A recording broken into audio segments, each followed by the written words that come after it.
তাকে বলা হতো বোবা পুতুল। কিন্তু কে জানতো এই শান্ত মেয়েটি একদিন কাঁপিয়ে দেবে পুরো বিশ্বকে। ভারতের রাজনীতিতে এমন কোনো নারী আসেনি যাকে নিয়ে বিশ্ব নেতারা কথা বলতে ভয় পেতেন। 1971 সাল, একদিকে আমেরিকার হুমকি, অন্যদিকে পাকিস্তানের আক্রমণ। কিন্তু ইন্দিরা নুয়ে পড়ার মানুষ ছিলেন না। তিনি নিক্সনের চোখেও তাকিয়ে কথা বলতেন। নিজ ক্ষমতার দক্ষিণ এশিয়ার মানচিত্র বদলে দিয়ে তৈরি করলেন নতুন রাষ্ট্র বাংলাদেশ।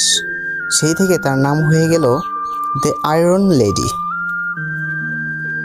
কিন্তু মুদ্রার উল্টো পিঠেও ছিল 1975 সালের জরুরি অবস্থা। গণতন্ত্র থমকে গিয়েছিল।